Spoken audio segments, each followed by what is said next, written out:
Scooby-Doo! Hi guys, sabay ko ninyo karon magadto sa eskwelahan. Ang akong schedule karon kay duha lang ka subject. Mao day ni akong daily routine pag magadto ko sa eskwelahan. Nakagawas na ta og balay. Ako naan nga magbaktas ta lang padulong sa city gate. Kay doo lang man siya baktason tapos lain pa jud ang panahon so okay lang kay dili kayo init. Kay wala pa man akong uyab, nagsulod sa ako diri sa mall. Habang nagapaabot ko niya, nagapabugnaw na lang sad ko diri. Tapos nag-text siya, nanada siya sa gawas. Nagawas dayon ko, nakita na nako siya. Pagbaktas na mo sa unahan, naadayon mi jeep nakitaan. Nagsakay dayon mi kay hapit na mag-ulan. Para pod makapit na lang pod sa mall kay naay paliton. Nagpalit mi og pan diri sa mall kay wala siya nag-lunch.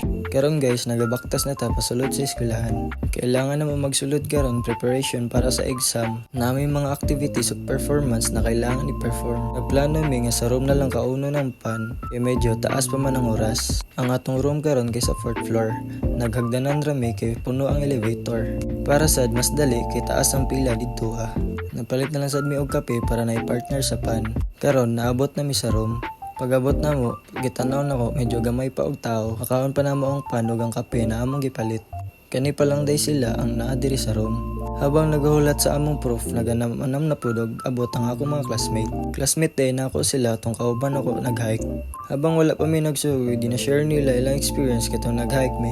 Katong wala pa nakakita, tanawa na lang sa video na akong gi-upload atong niagi. Akong klase day karon kay Global Finance with e-banking. Akong course day ay kay BSBA Financial Management.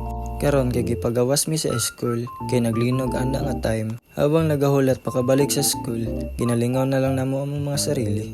Lingaw man sa dinuon kay daghan mi diri sa gawas.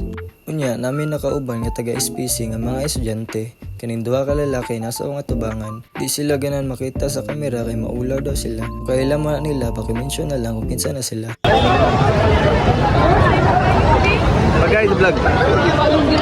Diyaw naglinang. Diyaw naglinang.